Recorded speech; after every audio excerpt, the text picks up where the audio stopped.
सृष्टि बचपन से ही दिखने में सुंदर नहीं थी, लेकिन अमीर बाप की बेटी सृष्टि पर उसकी माँ जान छिड़कती। मेरी बेटी कितनी प्यारी है, भगवान सबको सृष्टि जैसी बेटी दे। सृष्टि धीरे धीरे बड़ी होती है। एक दिन सृष्टि की सहेली कहती है, तू दिखने में कितनी अजीब सी है, लेकिन मैं जानती हूँ हम सब में सबसे अच्छी शादी तो तेरी ही होगी। तेरे पापा अमीर जो हैं। और बता नहीं सकते यार, दहेज तो हर कोई देता है, ये क्या ज्यादा ले जाएगी अपने पति के लिए? अरे बड़े शहर में कोठी है इसके पापा की। अरे पापा की है ना, कौन सी इसकी है? इसकी होती तब तो कोई भी लड़का इससे शादी कर लेता। अरे पापा की मतलब पापा की है तो मेरी ही है ना? किसने कहा? अब तेरी तो तब होगी ना जब तेरा भाई ना हो। वैसे भी शादी के बाद सारी प्रॉपर्टी भाई के नाम होती है।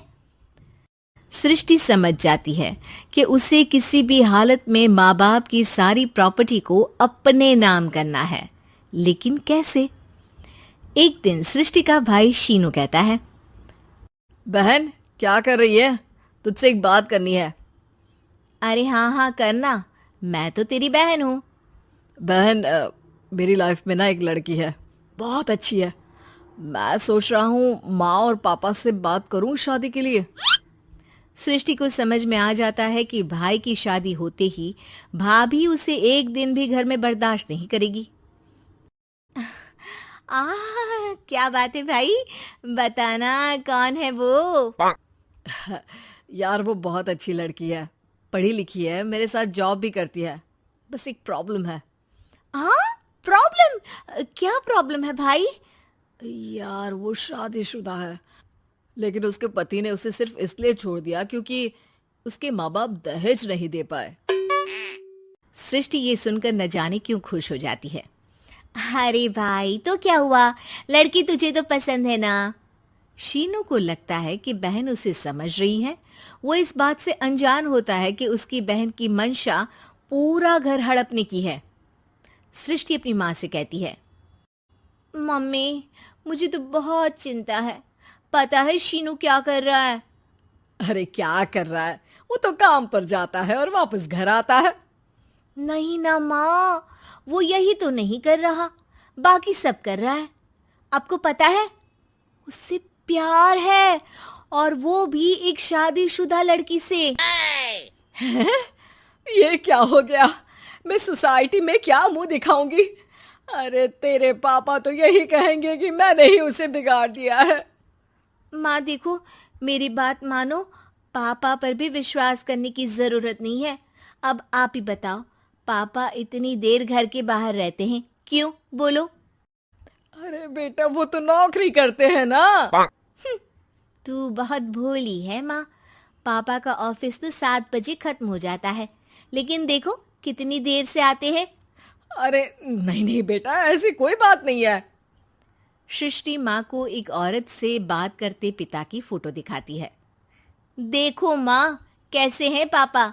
मैं ना कहती थी कि पापा सही नहीं है। मैं तेरे पापा से बात करूंगी, दे फोटो मुझे। ओ माँ, वो तो डिलीट हो गई। लेकिन चल, तूने तो देख लिया ना। पापा से बाद में बात कर लेना, और हाँ, मेरा नाम बिल्कुल मत लेना। हाँ माँ। अब क्या था, सृष्टि के माँ और पिता के बीच झगड़ा होना शुरू हो जाता है। सृष्टि के मन में क्या चल रहा था कोई नहीं जानता था। एक दिन, माँ सृष्टि के लिए एक लड़का देखा है, वो लोग शाम को उसे देखने आने वाले हैं। और हाँ माँ, एक खुशखबरी, मैं और पापा मिलकर एक नया बिजनेस ट्राई कर रहे हैं। शाम को लड़का आता है, सांवले रंग का। सृष्टि को तो बिल्कुल भी पसंद नहीं आता।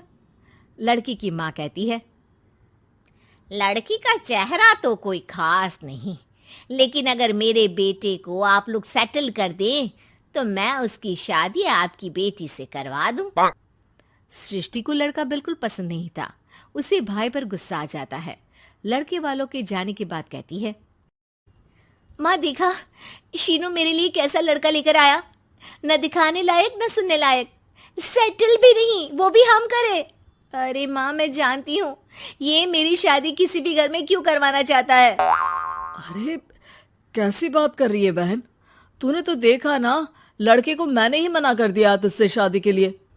जिसने लड़का बताया था उसने उसकी बहुत तारीफ की थी। बात आई गई हो जाती है, लेकिन सृष्टि का मन शांत नहीं होता। क्या करूं, कुछ समझ में नहीं आ रहा। मेरी शादी हो गई तो ये लोग पूरी प्रॉपर्टी शीनू के नाम कर देंगे, मेरे हाथ तो कुछ लगेगा ही नहीं। तभी सृष्टि को आइडिया आता है। वो किसी वकील को फोन करती है।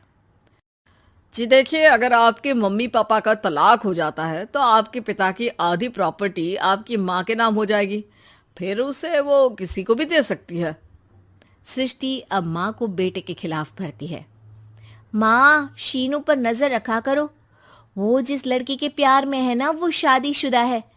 यहाँ आएगी, सारा पैसा रुपया जमीन जायदाद सब हड़प लेगी। पापा का भी हाल तुमसे छुपा नहीं है। ऐसा ना हो कि मैं और आप एक दिन सड़क पर भीख मांगे। हे भगवान, मैं तो जीते जी मर जाऊंगी अगर ऐसा हो गया तो।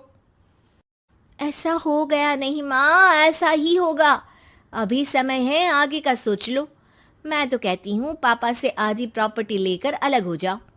पापा की आधी प्रॉपर्टी भी हम लोगों को अगर मिल जाती है ना तो अगले 7 जन्म सफल समझो।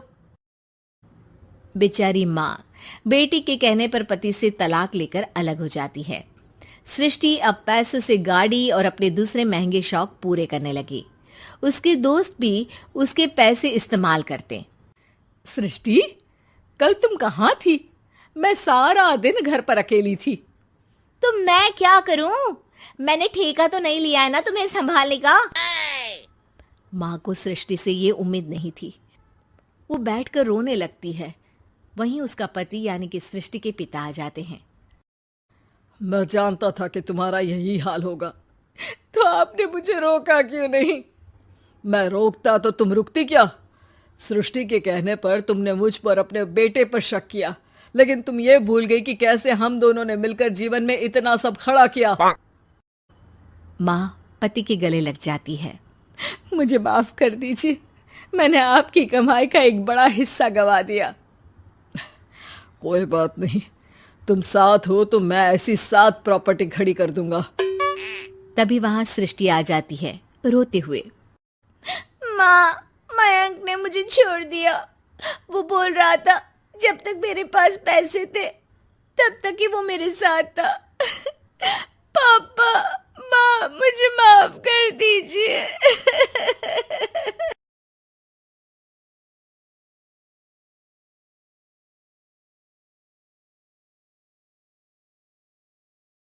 वीडियोस बनाने हैं, फिल्मोरा है ना।